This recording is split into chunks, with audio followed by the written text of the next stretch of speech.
بسم اللہ الرحمن الرحیم۔ السلام علیکم۔ جنت میں اپنے ماں باپ سے کیسے ملاقات ہوگی؟ وہ منظر کیسا ہوگا؟ جنت میں کن کن رشتہ داروں سے ملاقات ہوگی؟ یہ جاننا ہر مسلمان کے لیے ضروری ہے، اور یہ جان کر آپ حیران رہ جائیں گے۔ سامعین مکرم، کسی بھی انسان کے لیے دنیا میں سب سے زیادہ پاکیزہ اور محبت کرنے والا رشتہ اس کے ماں باپ کا ہے۔ اس کے بعد انسان کے سگے بہن بھائی اور پھر دوسرے رشتہ دار آتے ہیں۔ اس دنیا میں قائم یہ رشتے کسی بھی انسان کے لیے اولین ترجیح ہوتے ہیں، بلکہ کچھ رشتے تو ہماری زندگی کے لیے ایسے اہم اور لازم ملزوم بھی ہو جاتے ہیں کہ ان کے بغیر زندگی گزارنا ناممکن اور محال ہو جاتا ہے۔ سامعین کرام، جنت ایک ایسی شاندار اور بے مثال جگہ ہے جو کہ اللہ تعالیٰ نے ایمان والوں کے لیے بنائی ہے، اور اس میں ایسی نعمتیں رکھی ہیں جو نہ کسی آنکھ نے دیکھی، نہ کسی کان نے سنی، اور نہ ہی کسی دل میں ان کا خیال آیا۔ جنت کے بارے میں جو کچھ بیان کیا جاتا ہے وہ صرف سمجھانے کے لیے ہوتا ہے، ورنہ دنیا کی اعلیٰ ترین چیز کا بھی جنت کی کسی نعمت سے کوئی مقابلہ نہیں۔ لیکن اب سوال یہ ہے کہ کیا انسان کی نہ ختم ہونے والی زندگی میں بھی ہماری یہ اہم اور پاکیزہ رشتے کیا ہمارے ساتھ ہوں گے؟ یہ سوال اکثر ہمارے ذہنوں میں آتا ہے کہ اس دنیا میں ہمارا سب سے عظیم رشتہ یعنی ہماری ماں کیا جنت میں بھی ہمارے ساتھ ہوگی؟ اس کا جواب احادیث کی روشنی میں تلاش کرتے ہیں۔ احادیث میں ہے کہ جب کوئی روح علیین میں پہنچتی ہے تو وہاں پر موجود روحیں اس سے ملنے آتی ہیں اور دنیا میں اپنے رشتہ داروں کے بارے میں معلوم کرتی ہیں۔ اس طرح جب کوئی انسان مرنے کے بعد علیین میں پہنچتا ہے تو اس کے رشتہ دار اس سے ایسے ملتے ہیں جیسے کسی دور دراز سے آنے والے مسافر سے ملاقات کی جاتی ہے، اور دونوں آپس میں مل کر بہت خوش ہوتے ہیں۔ ارشاد باری تعالیٰ ہے کہ اے میرے بندو، آج تم پر نہ کوئی خوف طاری ہوگا اور نہ تم غمگین ہوگے، میرے وہ بندے جو ہماری آیتوں پر ایمان لائے تھے اور فرما بردار رہے تھے۔ تم بھی اور تمہاری بیویاں بھی خوشی سے چمکتے چہروں کے ساتھ جنت میں داخل ہو جاؤ۔ ان کے آگے سونے کے پیالے اور گلاس گردش میں لائے جائیں گے، اور جنت میں ہر وہ چیز ہوگی جس کی دلوں کو خواہش ہوگی اور جس میں آنکھوں کو لذت حاصل ہوگی۔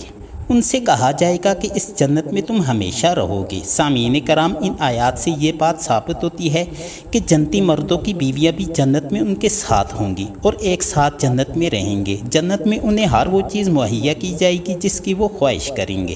حضرت ابو ہریرہ رضی اللہ عنہ سے روایت ہے کہ رسول اللہ صلی اللہ علیہ وآلہ وسلم نے ارشاد فرمایا، جس وقت کوئی مومن بندہ مرنے کے قریب ہوتا ہے تو رحمت کے فرشتے سفید ریشمی کپڑے لے کر آتے ہیں اور روح سے کہتے ہیں کہ نکل جا، تو اللہ سے رضامند ہے اور اللہ تجھ سے رضامند ہے، اللہ تعالیٰ کی رحمت کی جانب اور اس کے رزق کی جانب اور اپنے پروردگار کی جانب جو کہ غضبناک نہیں ہے۔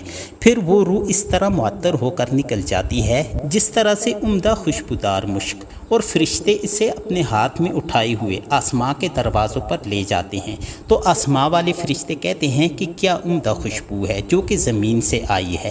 پھر اس کو اہل ایمان کی ارواح کے پاس لاتے ہیں تو وہ ارواح خوش ہوتی ہیں، اور یہ خوشی اس خوشی سے بھی زیادہ ہوتی ہے جو کسی بچھڑے ہوئے کی آمد سے انسان کو میسر آتی ہے۔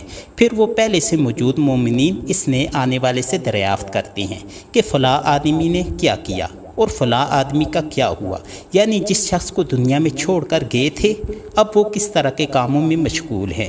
پھر انہی میں سے چند ارواح آپس میں ایک دوسرے سے کہتی ہیں کہ ابھی ٹھہر جاؤ اور اسے چھوڑ دو کیونکہ یہ دنیا کے غم میں مبتلا تھا۔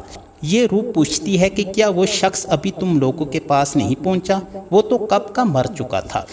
اس پر وہ روحیں کہتی ہیں کہ پھر تو وہ جہنم میں گیا ہوگا۔ نبی کریم صلی اللہ علیہ وآلہ وسلم کا ارشاد ہے کہ تمہارے اعمال تمہارے ان رشتہ داروں اور خاندان والوں کے سامنے جو آخرت یعنی عالم برزخ میں ہیں پیش کیے جاتے ہیں۔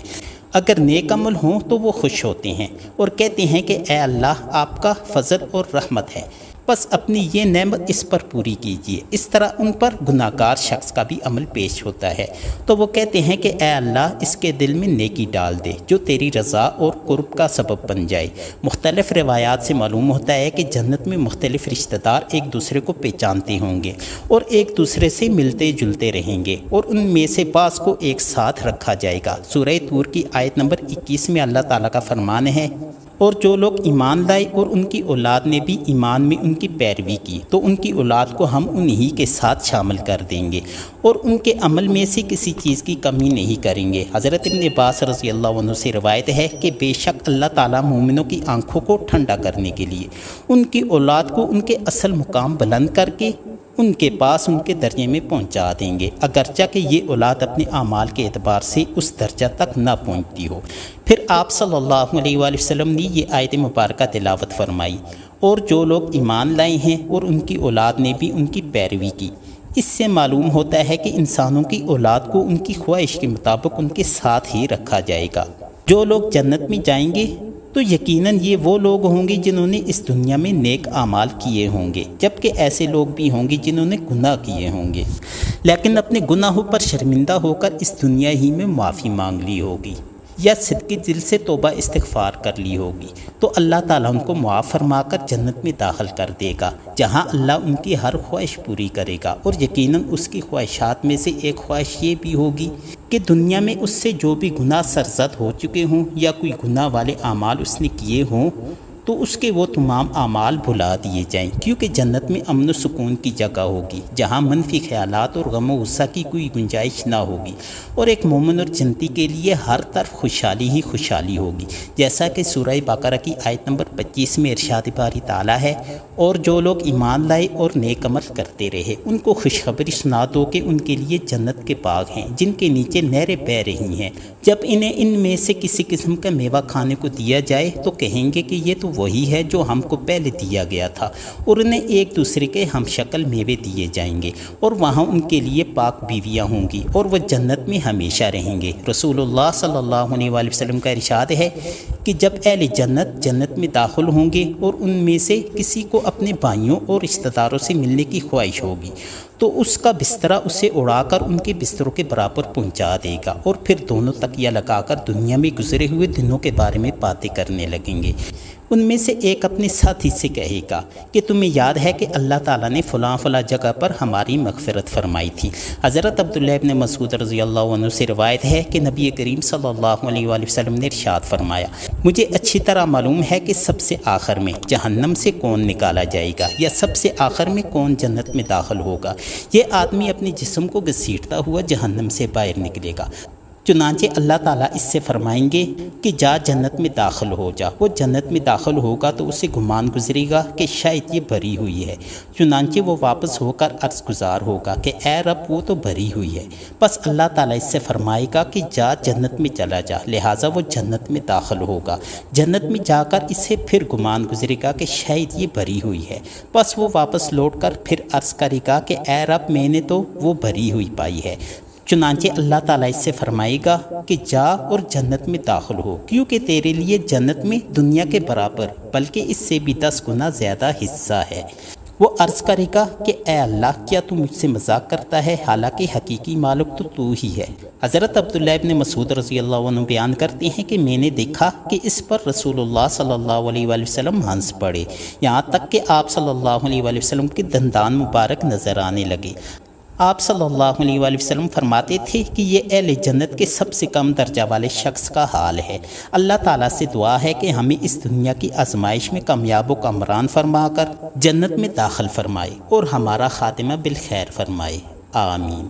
سامعین مکرم، مجھے امید ہے کہ آپ کو یہ ویڈیو پسند آئی ہوگی۔ اگر آپ کو یہ ویڈیو پسند آئی ہو تو ویڈیو کو لائک کر کے جتنا ہو سکے اپنے دوستوں احباب وغیرہ سے شیئر کریں، اور اس طرح کی مزید ویڈیوز کے لیے چینل کو سبسکرائب کر دیں۔ شکریہ۔ اب اگلی کسی ویڈیو کے ساتھ آپ کی خدمت میں پھر حاضر ہوں گا، تب تک کے لیے اللہ حافظ۔